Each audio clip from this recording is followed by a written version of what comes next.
So we're here with Steve Banach. It's the Hall of Fame Honors Weekend, and Steve's getting inducted as an outstanding American in this weekend's induction ceremonies. And congratulations on that, Steve.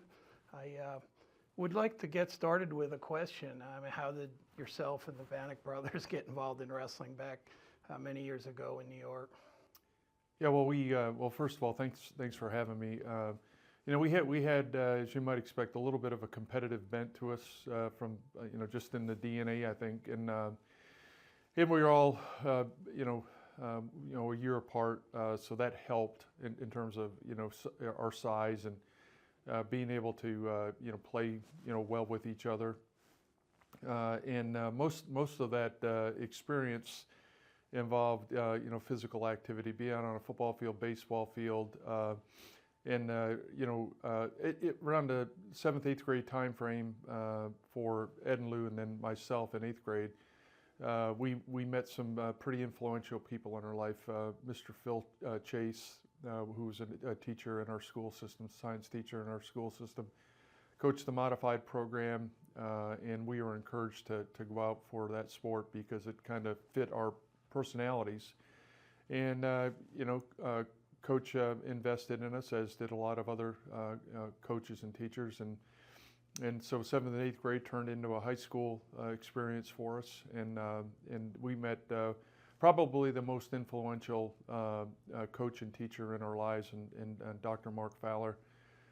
Mark graduated from Port Jervis High School in 3 years, went to Harvard, got 2 degrees, one in physics and one in philosophy, and we had him for our math teacher, pretty much every day that we went to school, and Mark was an older brother to us, really.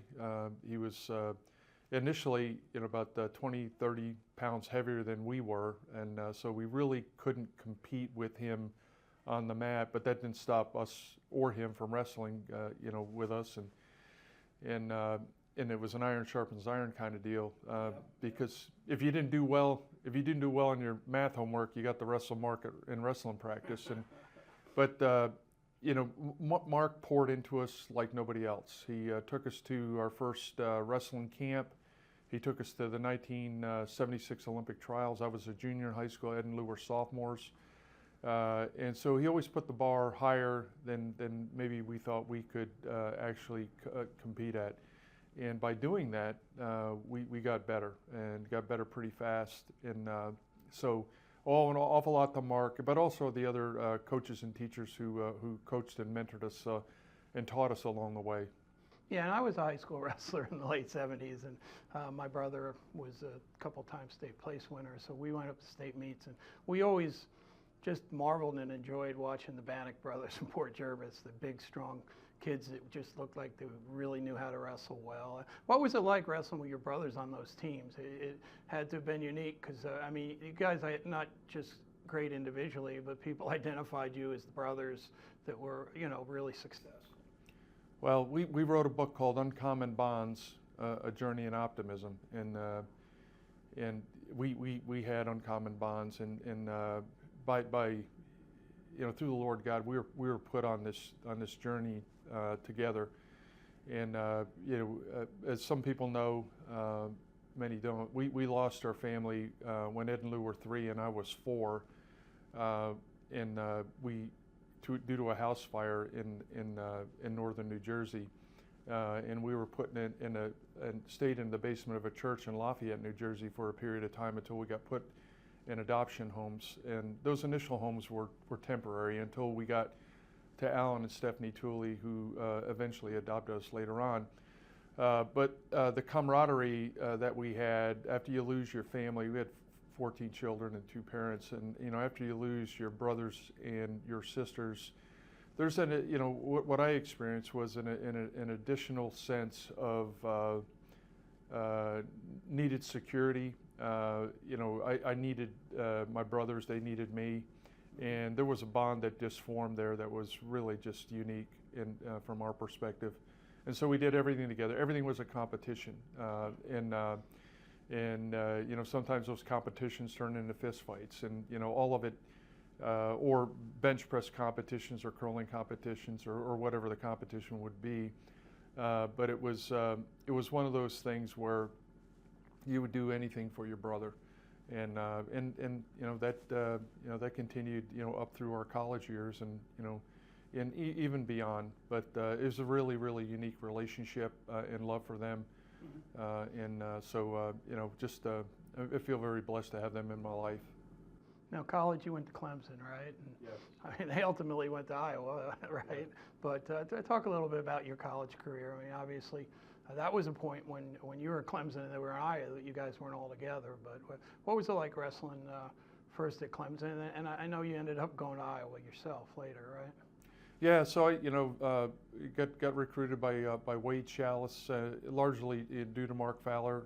Again, Mark really did a lot for both myself and Ed and Lou to get us visibility that we needed to get a full scholarship and to be able to go to school.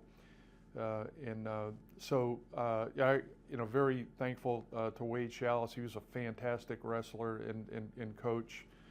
And I spent 1 year down there with him, wrestled 167, and then Ed and Lou got, as you highlight, Ed and Lou got recruited by Dan Gable and Jay Robinson in team out there. And so after my first year at Clemson, I went out to Iowa with them and wrestled probably about 6-7 weeks out at Iowa over the summer.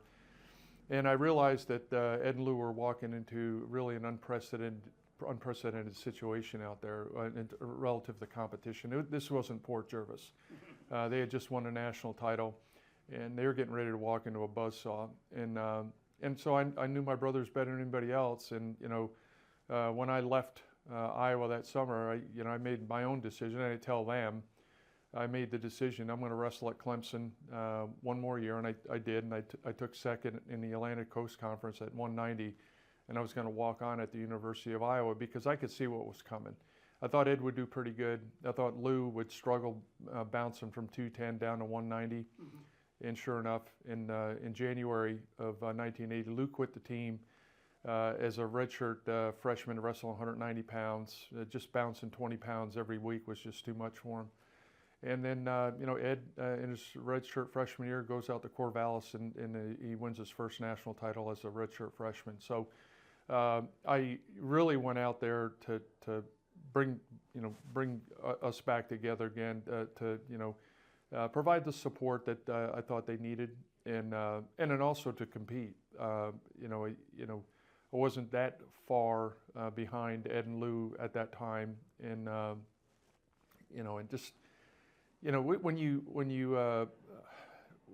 when you engage in elite experiences, which is what the University of Iowa was, you become a different person. Mm-hmm. And I also had that in mind. I wanted to compete at the highest levels. Coming out of high school, I wasn't there. So why not walk on? Why not see what you can do in the best, most competitive environment in the world? And so I wanted to do that. And I think I carried that over into my military career with 9 years in the special operations community. And I was able to do some unique and pretty important things for the country, as a result of things that were totally out of my control. But nonetheless, when you get asked or told to do something, in that milieu, you've got to go out and knock it out and be successful. Yeah. So how did you get hooked up with the Army? I mean, obviously, it became a career, but there was an entry for you into that world. Could you explain how that went? Yeah, so it's all connected. Lou quits the team in January 1980. I'm not sure whether it was his first stop or where it fit in his synchronization matrix after he left the Iowa wrestling team, but he went over and talked to Lieutenant Colonel Mick Bartlemy, the professor of military science at University of Iowa, ROTC. And Colonel Bartlemy was so instrumental in Lou's life and later in mine in terms of joining the Army. The three of us always had, this idea in the back of our mind that someday we would serve our country. And I think service is something that was just an innate quality that I really enjoyed. So I had many opportunities to engage with Colonel Bartlemy. With Lou and without Lou, and Colonel Bartlemy, led me to that point where maybe the time was right for me to do 3 years in the Army, do my part, serve the country, and then leave and go do something else. You know, and that's what Lou did. Lou and I got commissioned on the same day, May 14th of 1983. Lou served 3 years at West Point. Worked with guys like Dave McCormick, who's running for senator there in Pennsylvania, and other great teammates as well. Then Rich Lorenzo hired Lou to go over to Penn State to be a grad assistant, where Lou got an MBA from Penn State.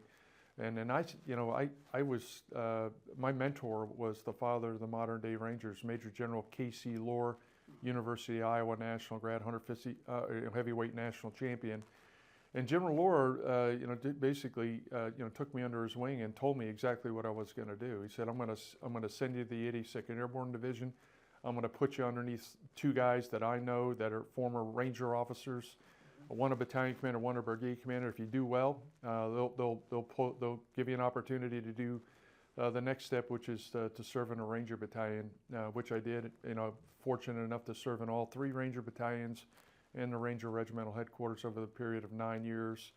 And there was a direct correlation between the Ranger life and what we did at the University of Iowa. It was an incredible interface there. Yeah, no, General Lohr's in the Hall of Fame here as well, right? Yeah, You're absolutely. aware of that, right? Yeah, absolutely. I had the opportunity to meet him when he was inducted, and just a wonderful person. Yeah. And sometimes it's important to be around good people, right? I mean, you're mentoring not just in the wrestling room. I'm sure Coach Gable was influential for you and your brothers, but you certainly ran into some real high-level people when you got moved up in the Army, correct? Yeah. So when you realize the quality of people is when you're engaged in crucible experiences.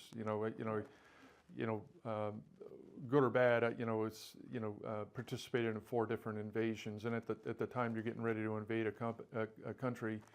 That's uncharted ground. And so you think about men like Major General K.C. Lohr and Dan Gable and Jay Robinson and other people, your brothers, other people that you've been with when that you had to succeed, and in the encouragement and just remembering those experiences, and the steadfastness in their voice and in their direction for you, and a sense of responsibility you had to compete at a high level on a battlefield and to be successful. So yeah, you draw on all those prior experiences. Now, obviously, in the military, I mean, you came out of an individual sport like wrestling, which had a team element, but I'm sure as a commander in combat, you had to be really good at making teams successful, right? Where did you pick up or learn the skills to be a leader, but also to raise the rest of the team? I mean, whatever your part of the unit that you were with when they were put into some severe tests. I think when I was 5 years old, and I was asked if I want my 2 brothers to come live with me in my adoptive home at the time with Stephanie and Alan Tooley. Was the parental male figure for Ed and Lou. I was 13 months older, and those 2 guys would always come to me, "Hey Steve, what should we do?" And I was like, "Hey man, I don't know. I'm only 13 months older than you. What are you asking me for? I'm probably going to make the same wrong decision you're going to make, right?" And so there's a lot of that going on, and somehow we survived, some of those decisions that we wrote about in our book Uncommon Bonds, A Journey in Optimism, some of the stories, and so that was kind of, I don't know whether it was an innate or whether it was, something that was required, that, I just had to, kind of step up and do that, but I felt good about doing it, taking care of my brothers. And over the course of my life, the sense of service has grown on me. And I think when your leadership is fundamentally about service, right? So when you're leading effectively, you're serving other people, you're caring for other people. And when you do that, people recognize it and they will follow you. I talk to my wife and my kids about this. The more I give, the more I live. My time, my thoughts, my resources, whatever it is. And I think that's why we're on Earth. We're on Earth to make other people better, and just look around. The opportunities are there, and I think that's that's the most gratifying thing for me is to lead through service and to give more than I receive. So in your military career, obviously you went in combat, you served in different areas and different theaters around the world, but you also in your career had an element where you were being a teacher or some kind of somebody who was helping make others better. I mean, was that the kind of thing that you wanted to do when you were no longer, let's say, in Afghanistan or Iraq or places like that, when you came back and continued your career? Yeah, so you're always a leader and you're always a teacher, regardless of the role, whether it's in a combat role. I mean, your mental acuity has got to be dialed in those situations, because all the time you're going to places where the language is not the same, the culture is not the same. So what people can and will do to you is completely unfamiliar. So you have to be really focused on teaching your guys what is there and new in the environment that may hurt them. But when you transition, back into an academic setting, it's the same type of principles. But one of the things that I've tried to do, and I'm doing right now in my current role, is how do you expand the cognitive aperture where people can see the broad range of threats, the new threats, because technology always changes, the threats always evolve. I mean, we're not facing the same threats we faced in 1865 in the Civil War. I mean, it was totally transformational and unprecedented things that we're seeing right now, and many times we're not seeing the threats because they're invisible. So you have to understand the theory for the wars that you're in my role as the director for the School for Advanced Military Studies, SAMS, which is the finest military graduate level institution in the world. I mean, you have to understand the theory. You have to research and discover what theory your adversaries are using using on you as they're engaging in new forms of warfare. Yeah, no, I mean, it's such an intellectual challenge to be able to keep up with what other people are doing in that area. I just can imagine that was pretty fulfilling when you guys were able to get people to grow there, right? Yeah. I mean, it's all about getting better every day, right? Well, yeah, it's about getting better every day. It's about